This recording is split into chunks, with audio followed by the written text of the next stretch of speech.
Pokemon Brilliant Diamond and Shining Pearl are easily two of the most controversial Pokemon games to ever be released, but it came as quite a surprise to me to find that they're also two of the most exceptionally interesting games in which you can complete a shiny only challenge. You can soft reset for shinies, fish for them, revive fossils, hatch eggs, find NPCs who will trigger double encounters, and you can even run around a huge underground cave system to find them. All of these methods make this run such a unique experience where every hunt feels different from the last, and in a game where the odds to find a shiny are already incredibly low, you can trust me when I say that it really helps to keep things fresh. So what are the odds, you might ask? Well, they're still 1 in 4096, which is really great, but there aren't many ways to boost that other than the Poke Radar, which is only unlocked once you've got the national dex. So that means no mass outbreaks like we had in Legends Arceus, or even a catch combo like we had in Let's Go.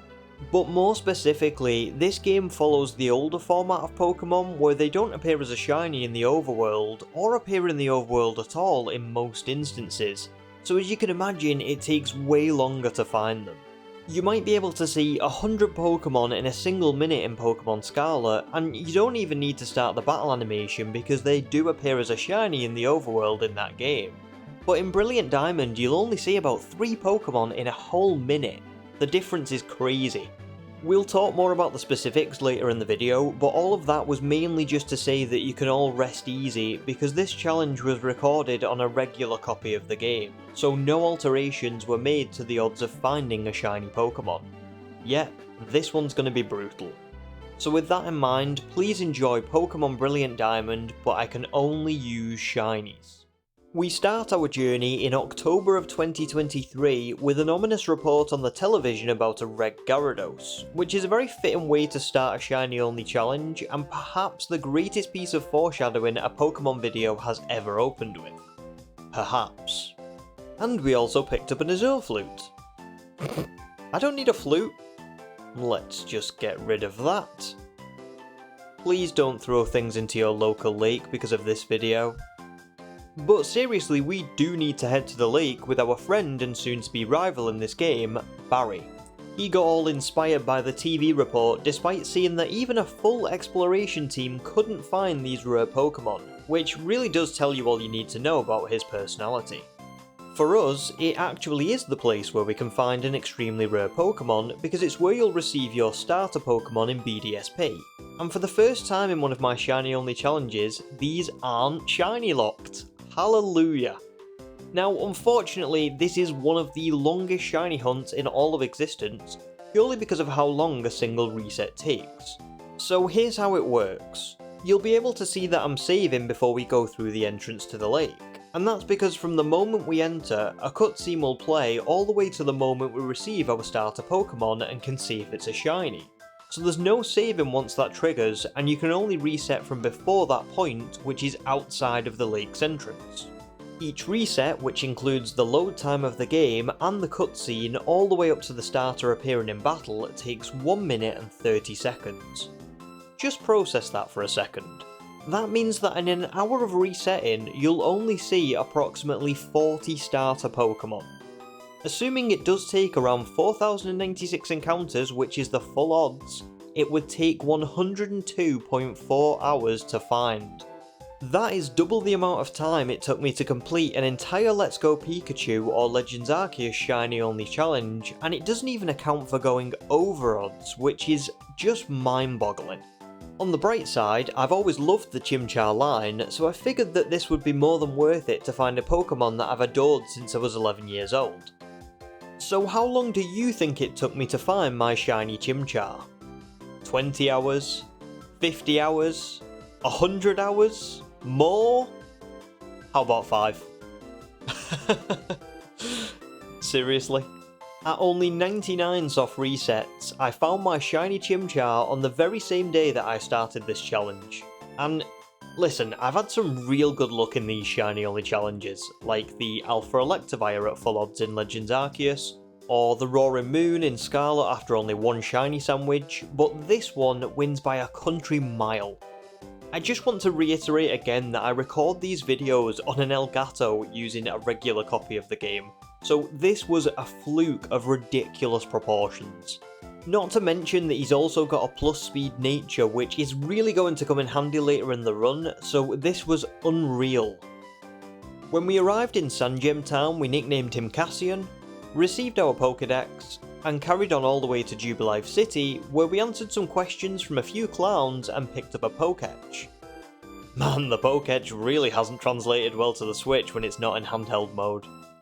Anyway, there's nothing more of note around these parts except for our first gym battle in Auber City against Rourke, the gym leader who specialises in rock types. Along the way, Cassian evolved into a Monferno at level 14, which is a great boost in power given that we've only got one Pokemon right now, and then proceeded to annihilate Rourke's team with Power Up Punch. This move raises our attack each time we hit, and it's also super effective against all three of his Pokemon, so our first gym badge was a really easy win in the end. After that battle, we backtracked to Jubilife and headed up to Floaroma Town, where we were literally given a Mew and Jirachi by this older couple. Damn, I can't tell you how much I would have loved to shiny hunt these two for this video, but unfortunately they're both shiny locked. Into the box you go. After that disappointment, we barged our way into the Valley Windworks to help rescue a girl's father from Team Galactic, a cult-like organisation whose members both look and dress ridiculously, and somehow speak even more ridiculously about a new world that they're trying to create. Just total weirdos who will pop up frequently throughout our journey. Their commander, a woman by the name of Mars, was a tough fight with only one Pokemon, but we pulled through and were now able to head further into the route before finally arriving at Eterna Forest, where we could begin our second shiny hunt of the run. The reason I chose Eterna Forest for this is really simple, and that's because you can partner up with a woman named Cheryl who wants to travel with you through to the exit, and she is awesome. Why, you might ask? Well, partnering up with Cheryl forces double encounters from Pokemon in the grass, meaning that if you're shiny hunting, the odds might still be 1 in 4096, but because you're seeing 2 Pokemon for each encounter, you're bound to run into a shiny much faster. You can use a Pokemon with Sweet Scent like Combi to speed this up even more, as it means no running around in the grass to find encounters, so these are definitely some of the faster hunts available in the game. I also really love these mechanics because there's a variety of Pokemon you can find here, so you never really know which shiny you're going to end up with. Wurmple, Silcoon, Beautifly, Murkrow, Budew and Baniri are all up for grabs as random encounters within Brilliant Diamond, and at mostly equal rarities. Given the speed at which you can encounter Pokemon, I was averaging about 3 to 4 encounters per minute, which is 6 to 8 if you're counting both on screen, and that's somewhere between 360 to 480 encounters per hour. Not bad at all, trust me. As a result, it only took me a couple of days to find my second shiny of the run, and after 1764 encounters, which is 3528 if you're counting both Pokemon on screen, this happened.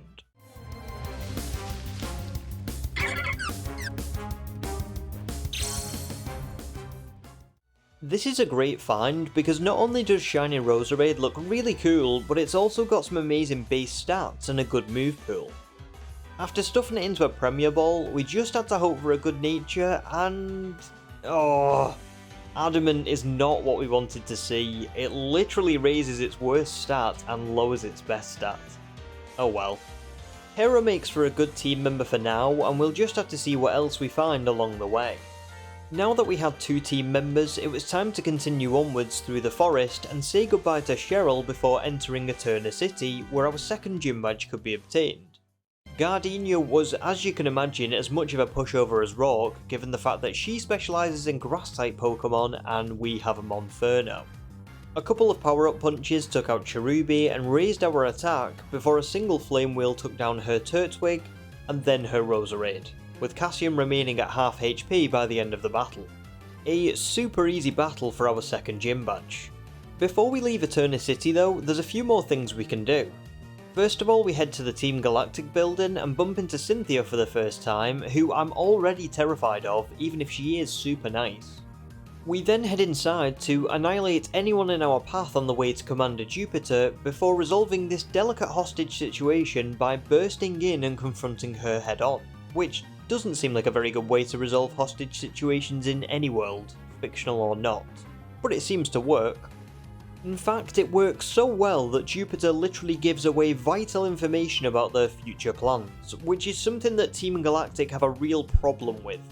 Cyrus needs to organise some data protection training or something, because they might actually have succeeded with their plans if they just kept the information to themselves. Regardless, we picked up a shiny new bike from the bike shop owner as a thank you for rescuing him from Team Galactic, went to check out the Pokemon statue worn down by time, and then got set up for our third shiny hunt of the challenge in late November of 2023. There's a building in Eterna City which is home to the Underground Man, who'll gift you an Explorer kit to visit the Grand Underground, an intricate network of tunnels that run beneath Sinnoh. Now, in the original Diamond and Pearl games, you couldn't actually encounter any Pokemon down here, but in these remakes they decided to add Pokemon hideaways, which are essentially biomes where lots of different Pokemon spawn, some of which are rare and not even included in the Sinnoh Pokédex, so you can actually pick up some great team members for your run. These Pokemon all appear in the overworld, but they don't appear as a shiny in the overworld, so you still need to run into them and start the battle animation to see whether you've found a shiny or not. The odds of finding a shiny from these encounters remains at 1 in 4096, but there is one way to reduce these to 1 in 2048, and that's through collecting Diglett sparkles in the tunnels until the counter in the top left reaches 40, but it only lasts for around 4 minutes each time. I didn't engage in spawns while that was active to keep the odds at 1 in 4096, but it's just a heads up in case you'd like a chance at the boosted odds for your challenge. Anyway, I checked through all of the different spawns on Cerebi to see what I could find, and ultimately settled on the Rocky Cave, which can spawn at least some of the time my favourite Pokemon in existence, Gligar. I don't think anybody knew that since I don't actually use a mascot Pokemon in my artwork, so there you go. The only trouble with this is that Gligar is a rare spawn and it doesn't appear very often, so I came up with a cool idea for this hunt, which was to alternate between encountering Skorupi, Rhyhorn and Gligar each time I entered the cave. That unfortunately meant that this hunt was a bit more intensive than the last two, because I actually had to concentrate on running around and encountering the Pokemon I wanted rather than just resetting or using Sweet Scent, but it was still fun. I kept this going all the way until December 1st when I hit 2000 encounters with no sign of our shiny, so I actually decided to take a break from the challenge because I got married in December. In the city of York in the UK, me and my wife tied the knot and experienced the best day of our lives with those closest to us, a memory I'll always cherish and be grateful for. It would take all the way until March for me to return to shiny hunting, but once I did, the challenge really got rolling. After 3,545 random encounters in the Rocky Cave, we finally found our shiny Pokemon in the form of a Skorupi, and that is such a cool shiny to find, even if it didn't turn out to be Gligar. I nicknamed her Fennec, and while she didn't have a particularly great nature, I knew Drapion was going to be a real powerhouse later in the run. With our third shiny finally in hand, we travelled down Cycling Path and into Mount Coronet where we met Cyrus, the leader of Team Galactic. We'll talk more about him later, but yeah, he's just as strange as the others. On the way to Hearthome City, Hera evolved into a Roselia, which is definitely an improvement on Budew in terms of its shiny features, and we picked up an odd keystone, an item that's going to come in handy real soon for our next shiny team member. We then passed right through Hearthome City to Solaceon Town, as there's not much we can do around these parts for now, and after a long journey through the rain we finally arrived in Veilstone City, where we could earn our third gym badge of the run. Maylene was unfortunately not as much of a pushover as the previous two, and I actually had to strategise a little for this one. I led with Skorupi against her Meditite, and a Poison Tail, Poison Damage and Venoshock combo managed to take it down, but unfortunately her Machoke came out next and it knows Rock Tomb, so Skorupi was taken down with 2 more attacks. I sent Roselia out next, and my plan was to paralyse Machoke and then weaken it to the point where Monferno could take it down with a single power-up punch, and after a lot of back and forth that worked out perfectly, but it did mean that I had to sacrifice Hera. That meant Monferno could outspeed to take it down with a power-up punch and raise our attack for Lucario, her final Pokemon. On turn 1 it missed with Screech due to the friendship mechanics, which by the way I actually removed for the Elite Four later in the run to increase the difficulty, so don't worry. And we went for a power-up punch, followed by a Mach punch to outspeed and win as the gym badge. Not bad at all, but it's looking like we'll need to start exploring strategies for the next few gyms. Before we do any of that though, it's time to start preparing for our 4th shiny hunt of the challenge, and that's Spiritomb. So do you remember that odd keystone that I mentioned earlier? Well, you can pop that into the Hallowed Tower on Route 209 just before you reach Solaceon Town, and this is where we'll be soft resetting for our next shiny hunt. Unfortunately, before we're able to do that though, there's a lot of prep work to be done. You see, to encounter Spiritomb at the Hallowed Tower, you need to have spoken to 32 non-playable characters underground. And these are very specific NPCs, so the Hayakazu you buy spheres and TMs from don't actually count, and you can't use other real-life players either. The way these function is quite strange, so I'll try my best to explain, but please feel free to ask in the comments if you're still unsure. So any NPC can spawn at any area of the underground, but they all have certain spots in which their appearance rate is boosted. That means some of the NPCs are really hard to find because their boosted appearance is in an area that you can't reach until later in the game or even the post-game, so it could lead people to think that they can't catch Spiritomb until they've beaten BDSP, but that's just not the case. I can personally attest to finding NPCs from these later areas around the Orbur City section of the Grand Underground, so you could theoretically find Spiritomb with just 2 gym badges, which is insane. A good spot to complete this is right here, which I believe you can get to if you go underground, funnily enough, in Orbur City. The reason for this is simply because you can go in and out of this cave super quickly and the NPCs spawn right outside, so you can check if it's one you've seen before or not and then repeat until you've found the 32 you require. If you're not keen on finding all 32 in this way, then there are tons of helpful maps online which show all of the boosted appearance rates for the routes you're able to access.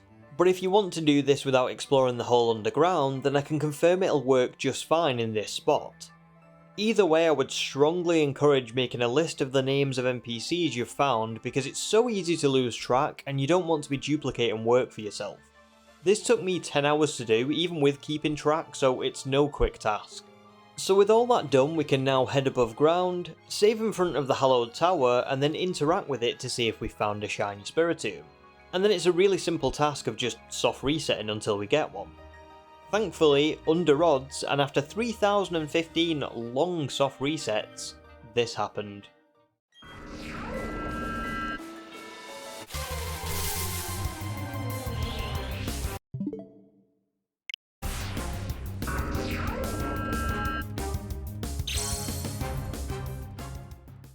Our shiny Spiritomb finally appeared, and this just might be the coolest shiny I've ever found, especially considering the work involved to get it. Soft resetting is a pretty great method because you can mostly just watch TV or do other stuff while waiting for the game to load, but the downside is that it takes 45 seconds per encounter, so it can be a pretty slow shiny hunt all in all. This worked out to about 37.6 hours, with an additional 10 hours for the NPC hunt, so definitely our longest so far, and I'd be surprised if it can be beaten at this point. After stuffing him into a quick ball because I was taking no chances, we nicknamed him Sidious, and he's got a mixed nature. Plus defense is brilliant, but minus special attack wasn't really what I wanted. Oh well, we can work with this.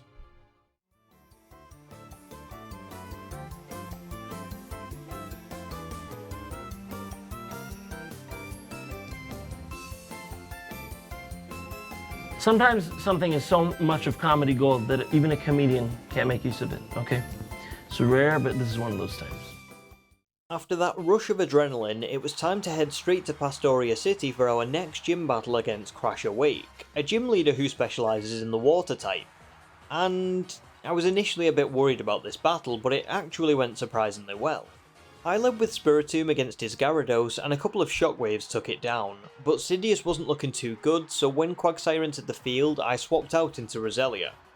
Hero was able to set up a Sunny Day to weaken his water moves, tank a Mud Shot, and then respond with a Giga Drain to take it down in one hit and recuperate all of her HP. Floatzel came out next and I was worried about Ice Fang, but thankfully it missed and Hero was able to take that down with a single Giga Drain too. Whew. A little bit lucky given that the friendship mechanic kicked in, but I think we'd have been fine even if we'd lost Hera. That's badge number 4 and now we're really cooking because the challenge speeds up exponentially from here. Before we began our next shiny hunt though, I had a few tasks to complete. After chasing a Team Galactic grunt who was running away all suspicious like, we bumped into Barry and laid down another beating for his team, before he commented that we should really chase after that grunt because nobody good ever runs away like that. Of course, he too then runs away exactly like that. Regardless, we chase the grunt all the way to Lake Valor, where Team Galactic are clearly up to no good, but once again bump into Cynthia, who distracts us by giving us a secret potion to help move along a group of Psyduck that are blocking the way to Celestic Town. At first I thought, oh, how nice is that? But it turns out that she just wanted us to deliver something to her grandma in Celestic Town, and she won't take no for an answer. Isn't this like child labour or something? Anyway, it's worth the trip to see the old ruins, especially after playing through Legends Arceus and seeing the origin of all these events. It's not worth the travel in another sense though, because we have to talk to Cyrus again. Of all the Pokemon villains in existence, Cyrus might be the most flat and boring.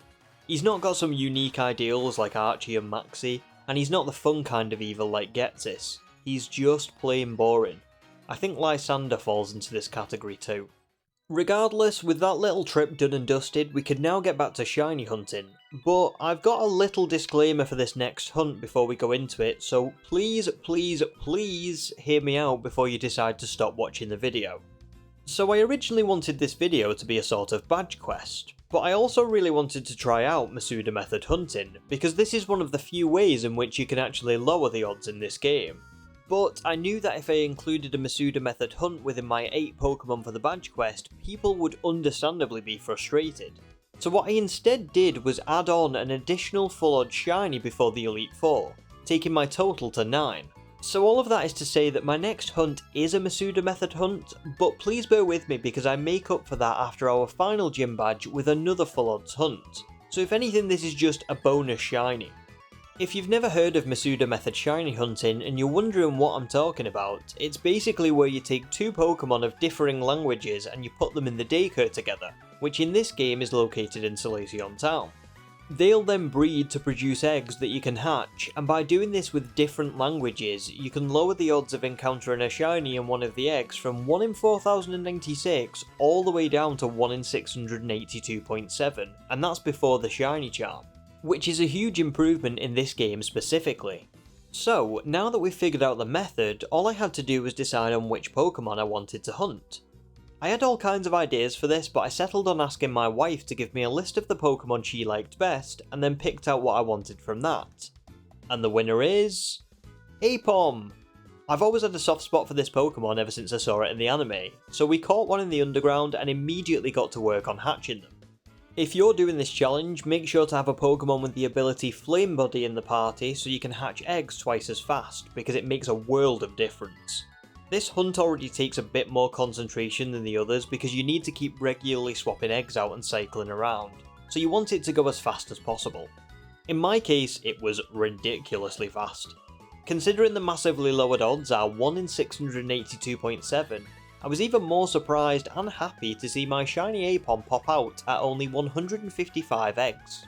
We nicknamed him Mayday, and he came out with a fantastic adamant nature thanks to the Everstone we gave to the parents in the daycare, so yeah, this couldn't be better. With another shiny in hand and a real team starting to form, we headed back to Hearthome City to take on Fantina, the ghost-type gym leader. I evolved Mayday into an Ambipom before the battle, just in case we needed him, and headed straight in to tackle the most difficult part of this entire shiny-only challenge: simple mathematics. Fantina herself isn't too difficult though, because we've got the counter to her team in the form of Sidious. To begin, I sent out Skorupi, who could knock Drifblim's zoom lens off, but that was all Fennec could really do, so she fainted shortly after. Not long until you become a Drapion Fennec. In her place, I sent out Sidious and went for a Shadow Sneak, but Fantina made a really strange decision and swapped out directly into her Gengar. Shadow Sneak did a ton of damage and allowed us to KO it on the following turn too, so that was a questionable decision at best. When Drifblim came back out, we KO'd that too, and all of a sudden she was already down to her last Pokemon, Mismagius. Despite its best attempts to confuse us, Sidious was able to take it down with a single Sucker Punch, and that's badge number 5. That was maybe made easier due to her awful tactics, but I think we'd have won easily anyway. And as a reward, Cassian finally evolved into an Infernape after the battle, something that I was so looking forward to. If I went back in time and told 11-year-old me that I had a full-on shiny Infernape all these years later, he'd probably tell me to get a job. Can't blame him. Regardless, after all that excitement, it was now time to travel to Canalave City, where our aims were twofold. One, we can find our next gym badge here, which is great, but we can also catch a boat to a place called Iron Island, where our next shiny hunt awaits. I wish that I could tell you the battle against Barry before boarding the boat was noteworthy, but once again he disappoints. It's weird that he's always ahead of us in terms of badges earned, given that he's miles behind us in quality, but maybe that's just because he runs around like a madman all the time. Anyway, with him out of the way, we can finally board the boat to Iron Island, and this shiny hunt is a real interesting one. It's basically the same exact kind of hunt that we did in Eterna Forest with Cheryl, except this time we're in Iron Island partnering up with a man named Riley and his Lucario. We can still use Sweet Scent to force encounters, so it's really quick to run into Pokemon and they're always double encounters. So you might say, well, what's interesting about that? It's literally exactly the same as it was before. Well, there's a few Pokemon we can find here, including Golbat, Steelix, Onix, and Geodude, but the most common is Graveler. Graveler is a Pokemon that can already know the move Self-Destruct at these levels, and that means that if we're not careful, we could genuinely lose a shiny to something that is sort of outside of our control. Obviously, it's not guaranteed that we'll even find a shiny Graveler, but... uh-oh. Nah, just kidding. Thankfully, I've brought along a secret weapon for this in the form of Golduck, who can have the ability Damp, and I'll just let this play out so you can see what that does. So, Golbat's going to use Mean Look, which is irrelevant, and we want to knock out Lucario really quick so that it doesn't KO our shiny, and... oh my. As long as Golduck is on the field with Damp, it prevents Graveler from using Self-Destruct and keeps our hopes of catching it alive. Can you imagine how sad it would have been if I'd gambled and not brought a Pokemon specifically to deal with this? I would have cried. Our new pal Rekka appeared after 982 random encounters, which is 1964 if you double it to account for both Pokemon on screen, and that's still way under odds. I was managing about 6 to 8 encounters per minute again, so yeah, this only took about a day or so to find. A Jolly Nature isn't of much use to a future Golem, but we don't need special attack anyway, so that's fine, and he also has the Sturdy ability, which is fantastic. To evolve him, I actually had to transfer him into Legends Arceus real quick and use the Link Cable item, which avoids having to trade him to someone else. I don't have a second Nintendo Switch, so this was much easier, and it's always cool to revisit Hisui, even if it's only for a few minutes.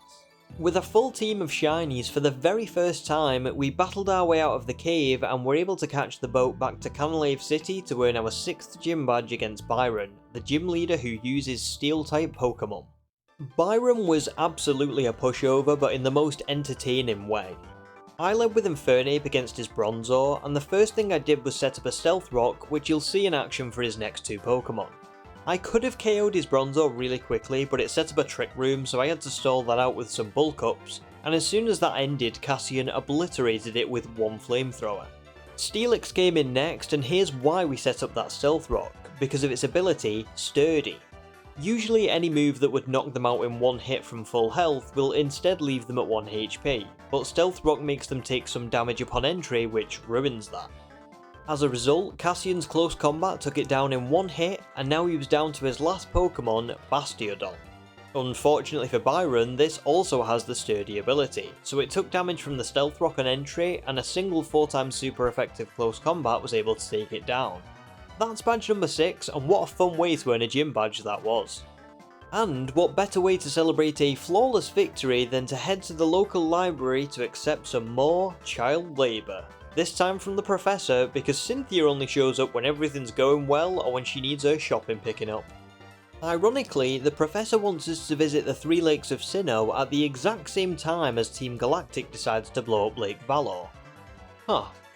I always remembered this differently, like I thought that thing going off was the reason that we had to go to the lakes, but it turns out that he just had the worst timing in the world for this request.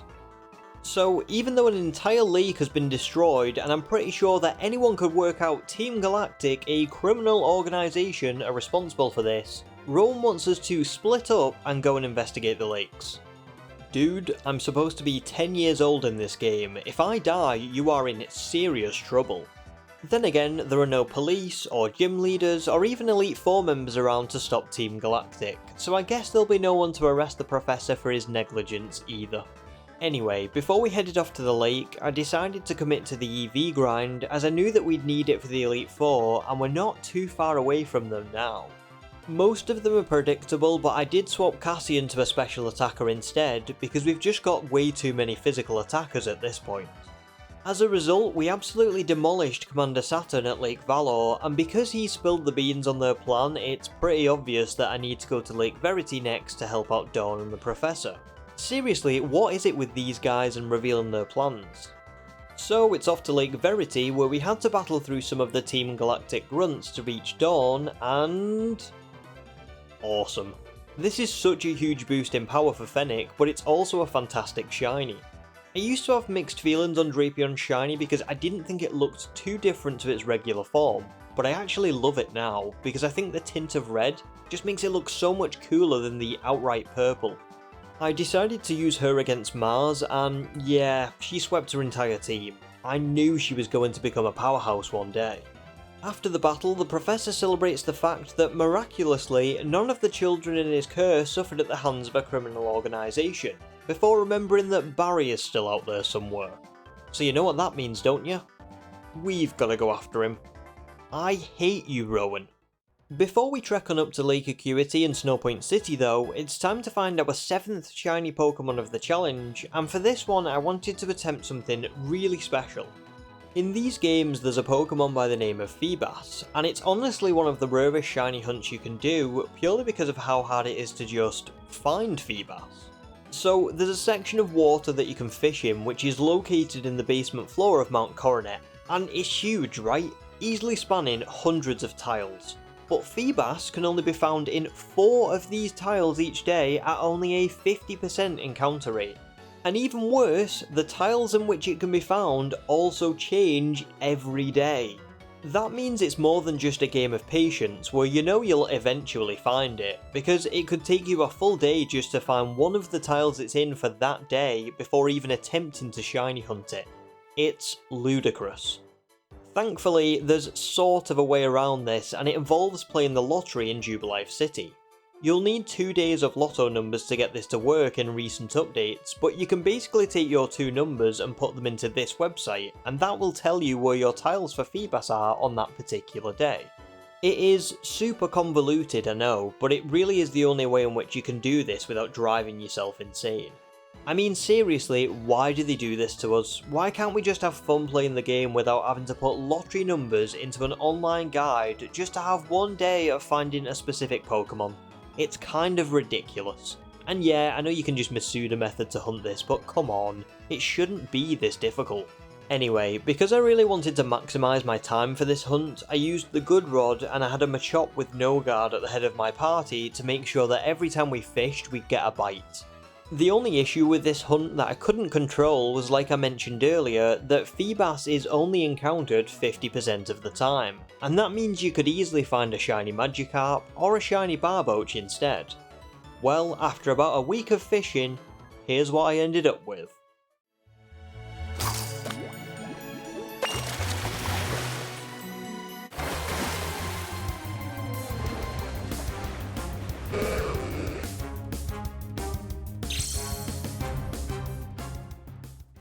Yeah, that red Gyarados report at the beginning of our journey was some ridiculous foreshadowing, because we ended up finding a golden carp after only 3,102 fishing encounters, continuing our under-odds streak. And you know what? I'm pretty happy with that. I mean, it's kinda sad to see that all of my effort of finding the lotto numbers and tiles was for nothing, but Gyarados is a very useful Pokemon with an amazing shiny. And listen, it could have been Barboach instead, so I'll take it.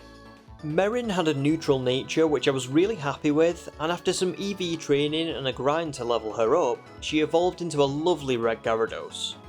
Hera had to go into the box as a result, but I mean, just look at this team. It's looking real strong headed into the endgame. Now that we had another shiny in hand, it was time to start the long and treacherous journey to Snowpoint City to rescue Barry. Which, yeah. I guess the Feebas hunt really made me drop the ball with this one. So we hurriedly raced through the thick snow to help our friend after lounging around Mount Coronet doing nothing but fishing for the past week, and... For some reason the game wants us to beat the gym leader first.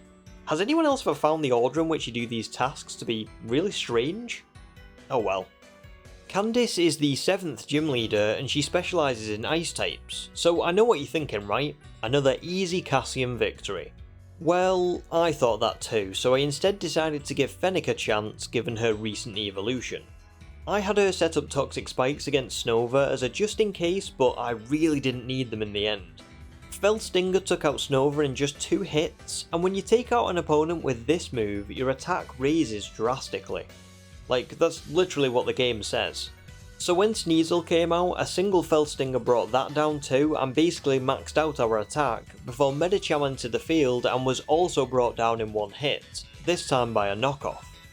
Fennec also has the Shell Bell equipped, so each time we deal a lot of damage, we actually get a reasonable amount of HP back too.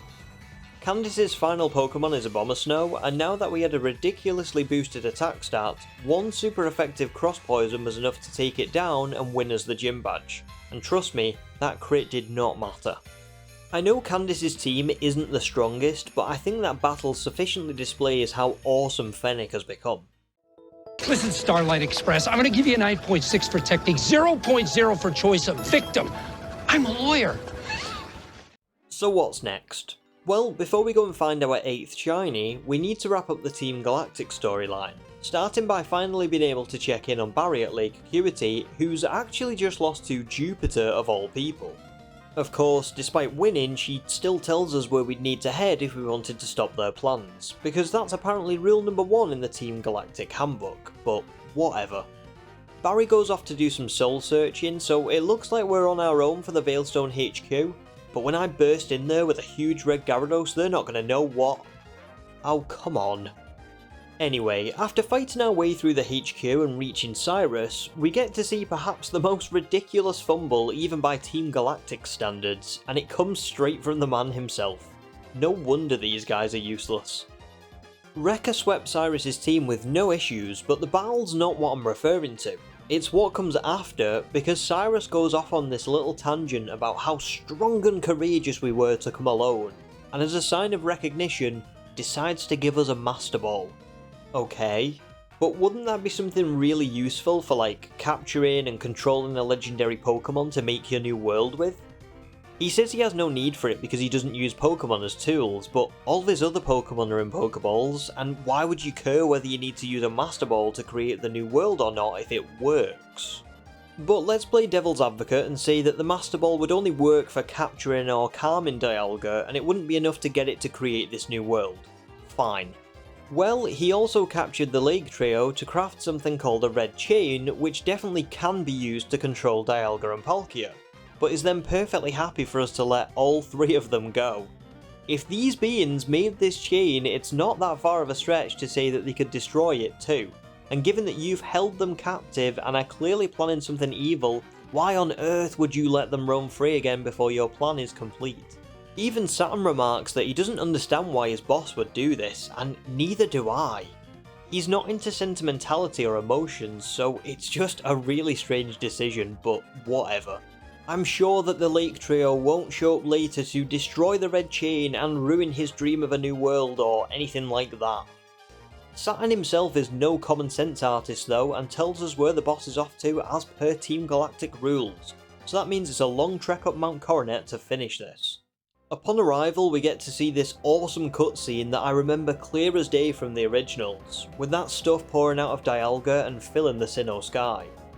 With the help of Barry, we beat down the commanders standing in our way and get to witness a cutscene that really only serves to show how dumb Cyrus really is. So the Lake Trio, as predicted, show up to destroy the Red Chain and ruin Cyrus's dream of a new world, obviously. And then Cyrus is like, "What? Why did the Red Chain break? And why would the Pokemon come to stand by your side?" You mean, why would the 3 creatures you kidnapped and forced to create this ancient device come back to A. destroy it, B. help the person who freed them, and C. stop you from ending their world and creating your own? Are you really that stupid? So yeah, it's about this point that I hope you can see why I have such strong feelings about Team Galactic and their whole dumbass plan, because it just makes no sense.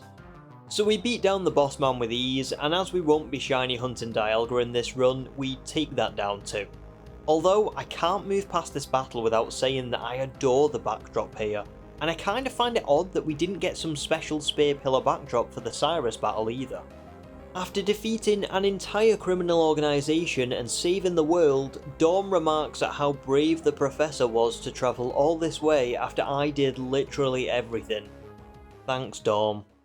Anyway, with just 1 gym badge left to earn, it was time to hunt for our next shiny Pokemon of the run, and I decided that now was the perfect time to do this particular one.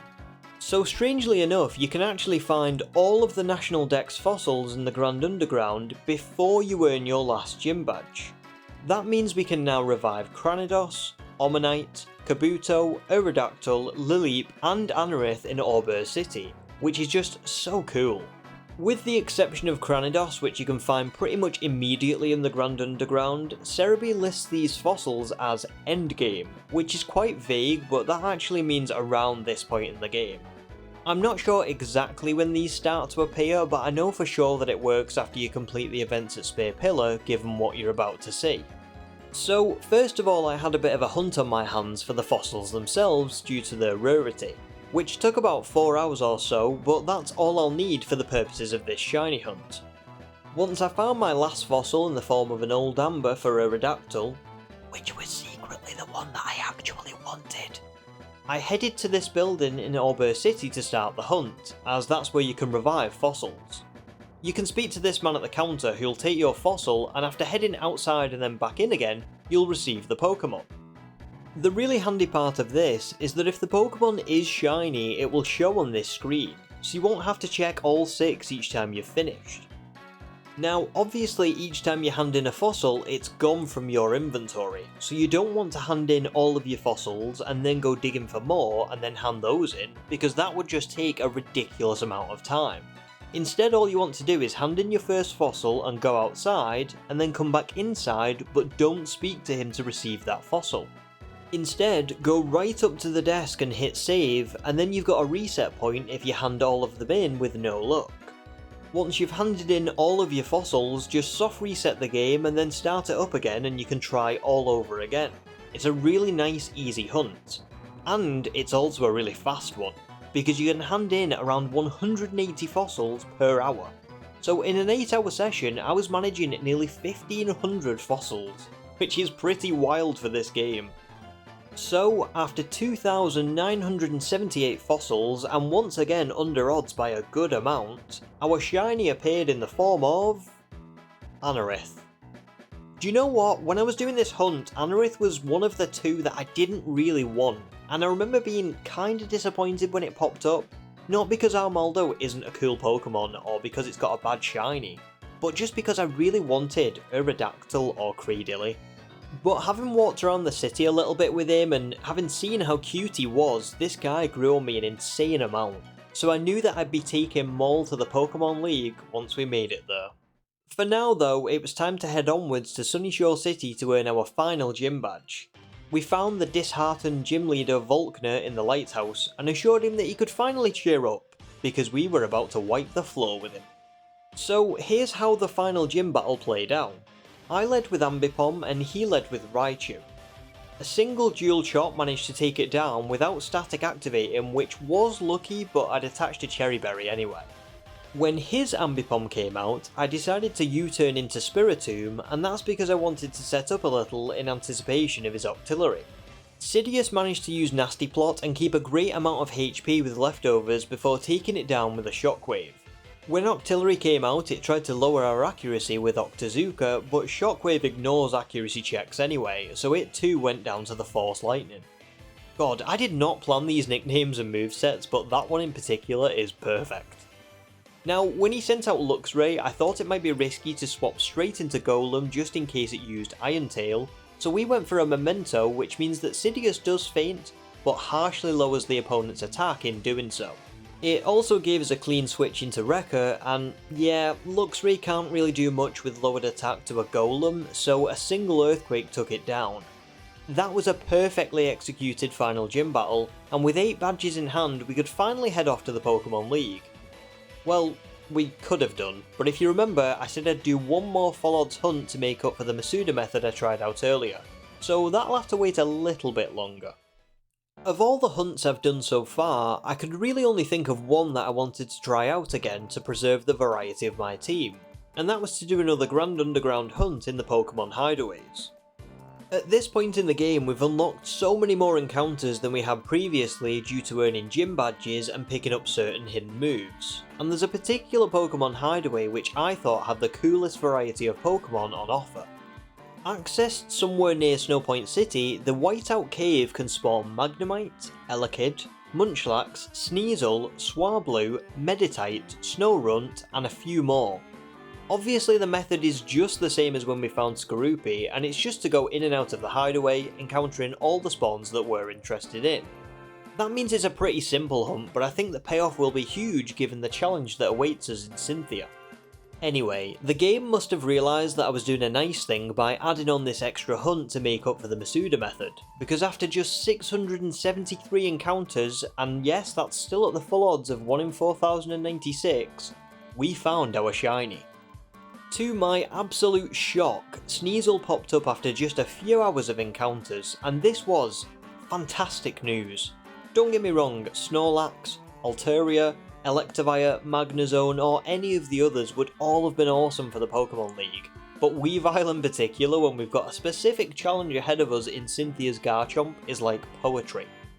I nicknamed her Ahsoka and she's even got a neutral nature, meaning that her best stats in attack and speed have both luckily escaped any decreases.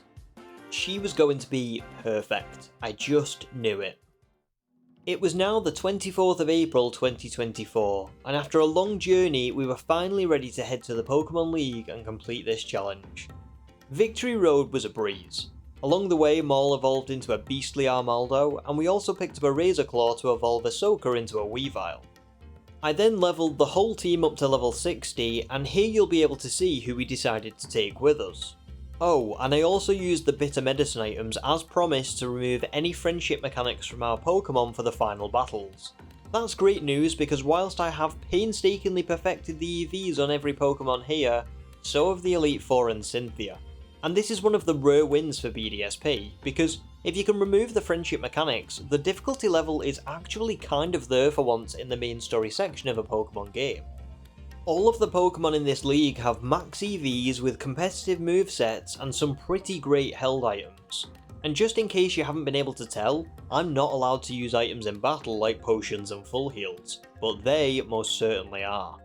With all that in mind, let's do this. First up was Aaron, who specialises in the bug type, and you might think that Infernape was who I used here, but I actually opted for a different strategy. I led with Armaldo and set up a Stealth Rock before annihilating his Dustox with a Stone Edge. In response, he sent out Heracross, and I feared the worst for Maul, but he only went for a Rock Slide, leaving Maul with a decent amount of HP and the chance to bury it with another Stone Edge. Beautifly came out next and took almost half damage from the Stealth Rocks on entry, so I swapped into Gyarados, and a single Waterfall finished it off. Vespiquen also took a ton of damage from the rocks and had to consume its berry to recover HP. So Merrin was able to bring it low with a Waterfall, before Dragon Dancing to raise her attack and speed while Aaron used a full restore. With her attack now boosted, Merrin took it down with a couple of Waterfalls, and Aaron sent out his final Pokemon, Drapion. Too little, too late. The rocks weakened it upon entry, and Merrin seized victory with a final Waterfall. Not bad. Bertha was up next, and she specialises in the ground type, and we're particularly susceptible to her team, so I was a little worried. I led with Armaldo again just to set up the Stealth Rocks, and while he was taken out by Quagsire, Maul still managed to take away a good chunk of its health.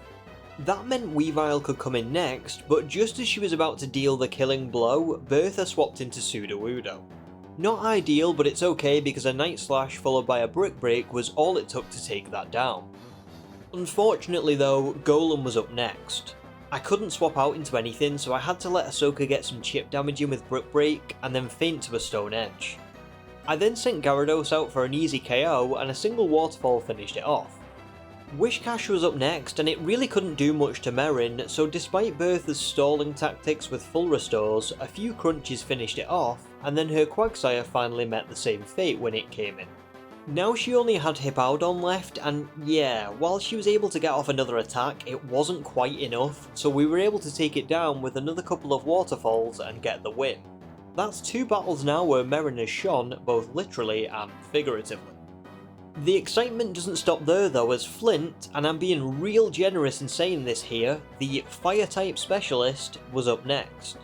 As always, I led with Armaldo first because Stealth Rocks are awesome, and unfortunately this was a bit dicey as his Rapidash landed a Hypnosis on the first turn. Luckily, Maul pulled through and not only got the rocks up, but after it landed a second Hypnosis, quickly woke up and managed to annihilate it with the Stone Edge. He unfortunately fell to Steelix on the next turn, but that was some great work. Now it was Infernape's turn to shine, and because I've converted Cassian into a special attacker, this should be fun. Fire Blast scorched Steelix on his first turn, and then took a good amount of Lopunny's HP away on the next turn. Lopunny then, hilariously, tried a high jump kick and missed, so it crashed and ended up taking itself out on the very same turn. Nice. Drifblim was up next though, and this thing can be a pain, but we got really lucky. So this thing is basically designed to increase its evasiveness and pass that stat boost onto his Infernape, so you're then struggling to hit an insanely fast and powerful Pokemon. It decided to do exactly that, but here's where we got lucky. Now, I do have an accuracy boosting item on Cassian, but Focus Blast, a 70 base accuracy move which is so notoriously unreliable that it's been lovingly nicknamed Focus Miss, was all I could really use. And we had to hit on this turn because of how powerful and quick this thing is. Well, somehow, even through 2 stages of boosted evasiveness, Focus Blast landed and took his ace Pokemon down in a single hit. Amazing. I then swapped into Spiritomb to take his now useless Drifblim out with a Shadow Ball, and that's the battle. Whew, that was a lot closer than I would have liked. Lucian, the Psychic type Elite Four member, was up next, and this time I led with Weavile as we needed to take his Mr. Mime down quickly to avoid it setting up the defensive screens. A Fake Out got some chip damage in and stopped it from doing anything on turn 1, and then a Night Slash finished it off in turn 2. A really great start. Medicham was up next, so I swapped into Gyarados for the Intimidate attack decrease, and Merrin tanked a high jump kick before bringing it really low with Waterfall, but unfortunately fainted to a Thunder Punch. I sent Ahsoka back onto the field to take Medicham out with a Night Slash, and she repeated that trick with his next 2 Pokemon. First with Girafarig, and then with Alakazam. I'm really glad that I preserved her by swapping out to Gyarados earlier. Unfortunately though, I couldn't really risk swapping out into another Pokemon when it came to Bronzong, so a Night Slash brought it to about half HP after its berry, and then it took Ahsoka down with a Gyro Ball. She was amazing in this battle. I sent Infernape out in her place, and Cassian finished the battle with a single Fire Blast. Lucian was one of the Elite Four members I was more wary of, but he actually turned out to be a pretty easy battle in the end. And so, we're finally here. The entire challenge has been built into this very moment, hundreds of hours of shiny hunting culminating in this room with this battle. Cynthia is widely regarded as one of the most difficult battles you'll face in the Pokemon franchise, and specifically in this game she is tough.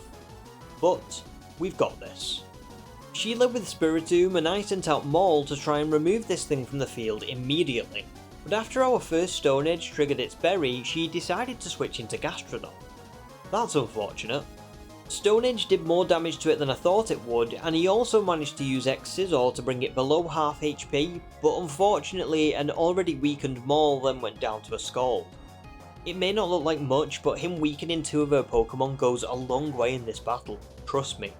Case in point, I saw my opportunity with the damage Maul had already done and sent Cassian out next, and a Grass Knot was thankfully enough to take it down and remove a huge threat to our team.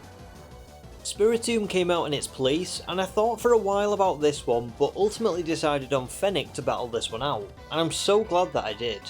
We got a free switch as I knew it'd go for Psychic with Infernape on the field, but Fennec is part Dark type so she's immune, and then it was time to put the plan into action.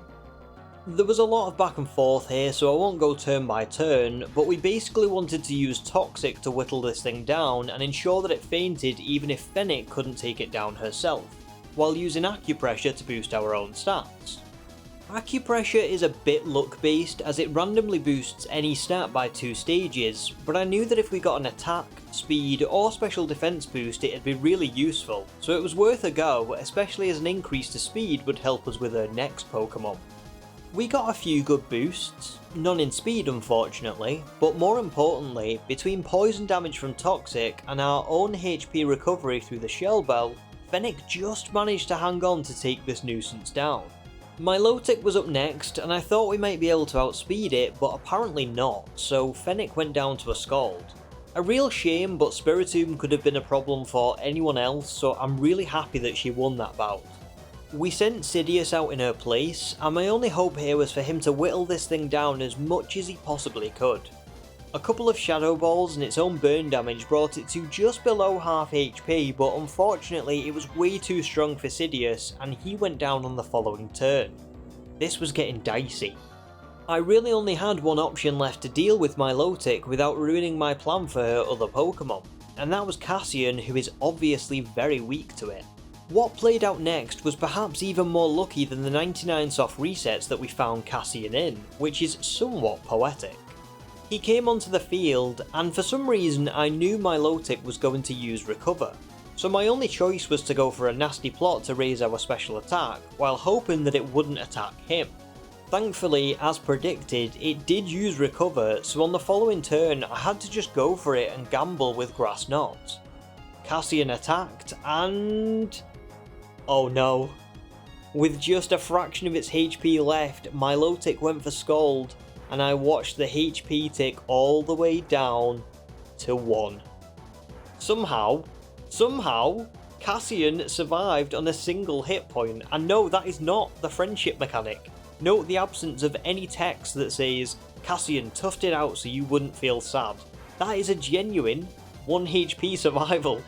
And to top it all off, Milotic fainted from the burn damage in the same turn. Unreal. She sent Roserade out next, and a single Fire Blast pulverised it. Lucario entered the field on the following turn, and again a Fire Blast took it down in a single hit.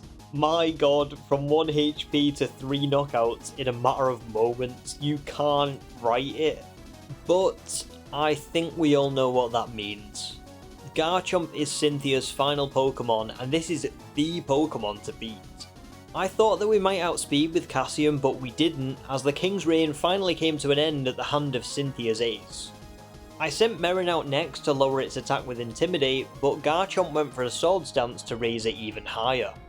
Merin landed an Ice Fang, which is risky at this stage due to its accuracy, but I desperately needed it to use the Yachi Berry, which weakens the first Ice type attack to hit it. As a result, it was still well above half HP after that attack, and on the following turn it took Merin out with a single Dragon Claw. This was it. Ahsoka was all that remained between us and defeat at the hands of this franchise's very own Darth Vader. How poetic. We went for a fake out on the first turn to try and whittle it down as much as possible and give us as much of an edge as we could on the following turn. It's honestly insane how close this battle was, because victory or defeat all rested on this one final turn. Ahsoka's 4x super effective Ice Shard landed, and I watched in absolute anxiety as Garchomp went down. Unbelievable. That might be the closest battle I've ever had, and that was a first try victory, believe it or not. Just an absolute crazy sequence of events that all led to one final turn.